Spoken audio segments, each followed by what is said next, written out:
suis ravie de vous retrouver sur Monaco Info. Je vous propose de découvrir les titres de votre journal. En ouverture, nous accompagnerons les lycéens qui ont découvert leurs résultats au baccalauréat. Nous nous rendrons au Stars & Bars pour célébrer la traditionnelle fête américaine. Nous assisterons à l'ouverture du site Handiplage au Larvoto. Et enfin, nous reviendrons sur l'opération Donne ton cartable. Nous ouvrons donc ce journal avec les résultats du baccalauréat. C'était le grand jour pour 420 élèves de terminale des établissements de la Principauté. Résultat, réaction, Émilie Rousseau a suivi des élèves du lycée Albert Ier à Menton, là où les résultats étaient affichés. L'attente a pu paraître longue pour certains, mais la course vers le tableau d'affichage montre l'empressement des lycéens à connaître leurs résultats. Ils ont travaillé dur toute l'année pour voir leur nom affiché sur le panneau des admis et pourquoi pas avec une mention à la clé. Mention assez bien. Allez! AB c'est assez bien? AB c'est assez bien. Oh là! Waouh! Ah c'est bien ça? Ah c'est bien! Champion! Bien Bino! Mention assez bien. Heureux j'imagine. Ah ouais, très content, franchement, ouais, très content. Je pensais mention assez bien max, mais je croyais pas trop, franchement. Ah, je suis content, franchement, je suis content. Monsieur Sétour, ici. Bonjour. Toutes mes félicitations. Merci beaucoup. Pièce d'identité, c'est bon. C'est Une bon. signature, ici. Une belle mention assez bien. Chignou. Là. C'est le stress, il retrouve plus son nom. Et voilà. Bravo. Merci. Hein. Et bien, bonnes vacances maintenant. Ouais, merci beaucoup. Profite bien. Merci, c'est gentil. Italien 19. Oh là là.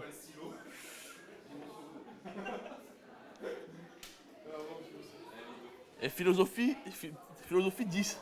Sans déconner. C'est bien ça. Ah, franchement, je suis content. Hein. C'est ce que tu pensais comme note? Ouais, je pensais un peu moins parce qu'il y a toujours une petite marge, mais c'est ce que je pensais. Ouais. C'est ce que je pensais. Ce que je voulais en tout cas. Bon, je suis content. Loris, qui intégrera à la rentrée une école de journalisme, a pu partager l'obtention de son bac avec sa mère et son frère, forcément ému. C'est super, franchement, je suis très content. Bon, franchement, c'est super.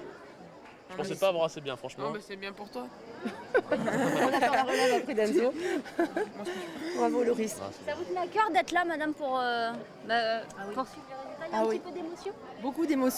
Beaucoup d'émotions et puis très fière surtout. Ah, va super, fêter ça maintenant. on est tous très contents, et puis c'est l'aboutissement de notre travail de toute l'année. Donc c'était 2 ans même, parce qu'il y avait le bac français l'année dernière. Du coup, c'est bien. Si Loris a décidé de venir en famille, Théo et Gianni, eux, partagent leur bonheur avec leurs amis. Ces 2 étudiants du lycée Albert Ier ont un parcours scolaire un peu particulier puisqu'ils exercent le sport à haut niveau. Théo représentera d'ailleurs la France au championnat d'Europe junior d'athlétisme dans 2 semaines. C'est un soulagement parce que c'est la fin d'une scolarité, on y pense depuis qu'on est tout petit. Et puis le fait de combiner sport et études, des fois c'est pas facile et voilà, je m'en suis sorti. J'avais beaucoup travaillé pour ce baccalauréat, j'avais stoppé les entraînements, etc. pour pouvoir m'y dédier. Et voilà, ça a porté ses fruits, j'ai eu une mention très bien, je suis très content de moi. Et voilà, maintenant on va voir le relevé de notes pour savoir vraiment combien j'ai eu dans les matières et tout. Et voilà, maintenant les vacances peuvent commencer. Cris de joie, larmes de soulagement, un appel à la famille pour annoncer la bonne nouvelle. La consultation des résultats du baccalauréat est une véritable délivrance pour beaucoup.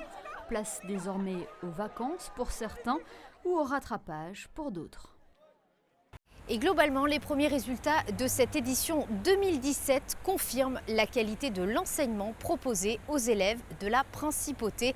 Le taux de réussite est supérieur à 94%.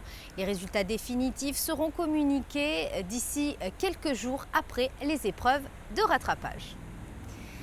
Comme tous les 4 juillet, l'Amérique était à l'honneur au Stars & Bars. Le restaurant fêtait l'indépendance des États-Unis et Dominique Poulain était sur place.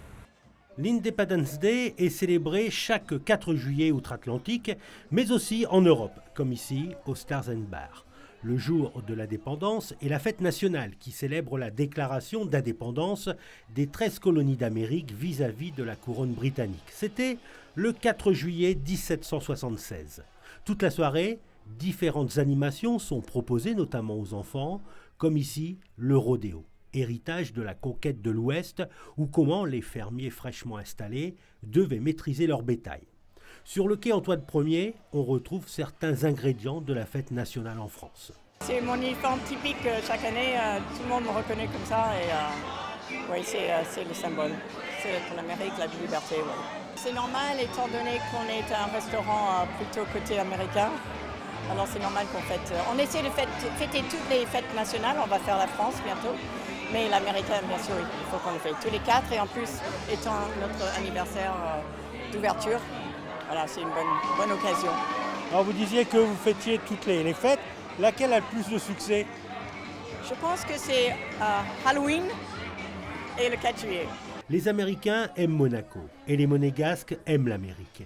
Il y a toujours eu un lien très affectif entre la principauté et les États-Unis. Cela vient notamment de l'union entre le prince régnier et l'actrice américaine Grace Kelly. Sans oublier que Monaco est l'un des endroits favoris des Américains et que la langue anglaise y est largement parlée. La soirée est animée par le DJ Fat Cat.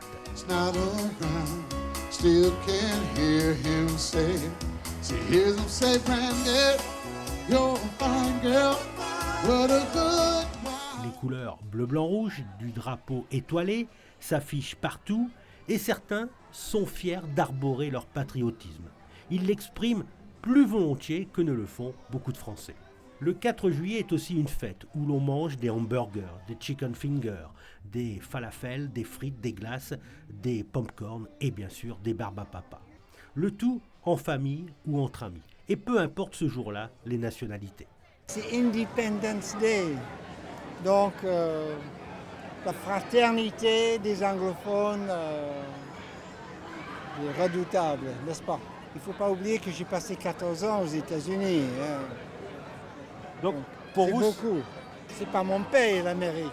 Non, mais bon, vous êtes anglais. Mais c'est un pays que j'aime. J'aime le peuple américain parce qu'ils m'ont fait beaucoup de bien avec les 14 ans que j'ai passé là-bas. Donc, juste par affection, par amour.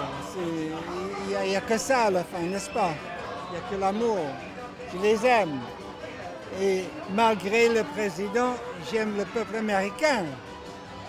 Et puis en 3 ans et demi, il serait parti et tout oublié, enfin, on espère. Autre tradition, les danses américaines, avec les danseuses du Monaco Country Line Dance. Les principales danses américaines, vous avez le West Coast Swing, vous avez beaucoup de danses en couple, le two-step. Le two-step, ça se danse beaucoup dans les bars aux États-Unis. Donc ça, c'est une danse très très connue. Nous, on est axé essentiellement sur la danse en ligne parce que ça peut se danser tout seul. On n'a pas besoin de partenaire et c'est très facile d'accès. Tout le monde peut le faire facilement.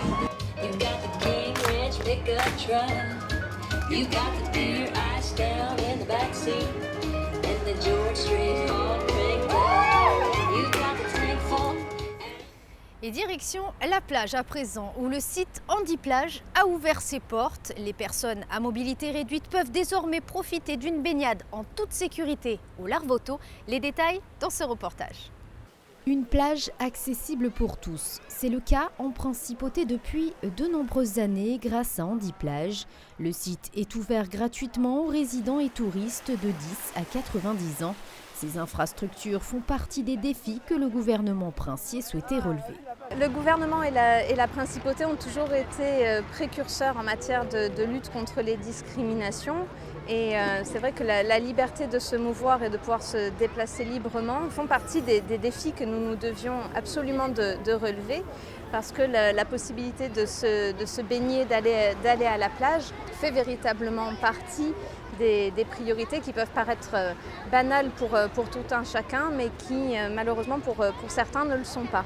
Nous nous associons à cet événement et à ce site et c'est d'ailleurs une grande joie aujourd'hui pour tous les partenaires que d'être présents ici pour cette nouvelle édition. Le club Soroptimiste de Monaco est à l'initiative d'Handiplage. Créé en 1978, le club dépend d'une organisation mondiale de services née en Californie aux États-Unis. Il regroupe des femmes mettant leurs compétences au service des communautés locales, nationales et internationales dans un esprit d'amitié et d'entraide. L'idée d'Handiplage est venue d'un simple constat. Il y a 17 ans, le club Sport Optimiste de Monaco s'est dit que cela manquait, une baignade pour les personnes à mobilité réduite en principauté. Cela se faisait déjà dans d'autres régions de la Côte d'Azur. Donc on a eu l'idée de créer cette baignade il y a donc déjà 17 ans. Il y a quelques années, la gestion était quand même très lourde parce que le site fonctionne pendant 2 mois. Il y a quand même 4 handiplagistes, il fallait aussi beaucoup de sécurité. Et le gouvernement a été réceptif à notre proposition de reprendre l'action. Quelques années plus tard, nous avons aussi mis Audioplage, c'est-à-dire que c'est de la baignade pour les personnes qui sont déficientes visuelles et qui ont donc un bracelet qui va les orienter en donnant des indications et des repères avec des balises. 4 jeunes handiplagistes accueillent et prennent en charge les personnes à mobilité réduite durant leur baignade. Placée sous l'égide du département des affaires sociales et de la santé, Handiplage a beaucoup évolué ces dernières années. Au niveau des chiffres, on oscille entre 400 et l'année dernière, on a été sur une très bonne année au niveau du nombre de baignades. On était donc à 530 baignades et on a à peu près 80 bénéficiaires avec notamment pas mal d'usagers réguliers. Alors la collaboration avec Sport Optimiste, elle date de 2006, à savoir qu'ils ont fait appel au gouvernement pour tout ce qui est embauche des personnels handiplagistes de manière à avoir les rémunérations et sécurité sociale associées. Et le Sport Optimiste continue à s'engager depuis 2006 pour tout ce qui est achat du matériel, rénovation, quand il y a besoin de changer un tir à l'eau par exemple, ils nous aident dans ce sens. Les habitués ainsi que les nouveaux usagers sont accueillis jusqu'à septembre tous les jours de la semaine sur la plage du Larvoto. Jeunesse toujours avec des enfants et des adolescents qui viennent de participer à l'opération Donne ton ancien cartable, une opération solidaire destinée à récolter les cartables pour les distribuer aux enfants de Francky. Un reportage de Dominique Poulain. L'école vient de se terminer que déjà les enfants se débarrassent de leur cartable, dans le but d'en acheter un tout neuf pour la rentrée prochaine, mais aussi et surtout pour faire une action solidaire. Donne ton cartable, c'est le nom de cette opération initiée par Click Monaco qui vient d'organiser pour la 2e année consécutive dans un restaurant du quai Antoine Ier une grande collecte de cartables et de sacs à dos pour leur donner une seconde vie et en faire profiter ceux qui en ont besoin. Mon but, c'est de proposer justement des nouveaux projets, des idées innovantes. Et comme on travaillait déjà avec Click Monaco, je lui ai dit tiens, ça serait parfait avec ton entreprise qui propose de vendre et de louer, d'échanger, de proposer d'échanger des anciens cartables en fait. Donc par rapport aux enfants défavorisés, je trouvais que c'était une belle action de proposer un échange pour eux parce que c'est quand même l'avenir, c'est avec les enfants. Les sacs à dos et les cartables seront ensuite récupérés par l'association monégasque Les Enfants de Francky, une association qui s'occupe d'enfants malades et défavorisés de la région et qui les remettra aux enfants lors de la distribution annuelle de fournitures scolaires peu de temps avant la rentrée. La première édition nous a apporté une soixantaine de cartables, donc organisés en moins d'une semaine. C'était plutôt sympa. La deuxième, on l'a déjà doublé, je pense, et j'espère d'en avoir encore plus. Il y a des petits mots qui sont à l'intérieur de quelques cartables, des dessins, des petits mots comme ça pour le prochain. Cette opération est aussi une bonne façon d'apprendre aux enfants la solidarité. C'est une super idée et ça fait partie de notre éco-hub, de notre mouvement qu'on a créé l'année dernière pour mettre en avant tout ce qu'on pouvait sur le bien-être pour notre communauté. C'est fabuleux. C'est vrai que les enfants aiment avoir toujours un nouveau cartable, alors quoi faire avec l'ancien? Alors c'est parfait et on va faire beaucoup d'heureux et heureuses. Si les enfants sont fiers et contents d'aider d'autres enfants, les organisateurs de cette action, eux, ont déjà prévu de vous inviter à apporter votre ancien cartable l'année prochaine. Voici à présent les prévisions météo pour ces prochains jours. Jeudi, prolongement d'une période de temps sec et beau avec des températures allant de 24 à 29 degrés. Vendredi, soleil dominant malgré quelques nuages et un mercure identique à la veille. Samedi, poursuite d'un temps assez nuageux avec un mercure stationnaire. Dimanche, un début de week-end ensoleillé avec une maximale de 28 degrés. Et enfin lundi, ciel bleu et chaleur au programme. C'est la fin de cette édition, merci de l'avoir suivi. À présent, retrouvez un magazine consacré à l'exposition Borderline signée Alexandra Pani. À très bientôt sur Monaco Info.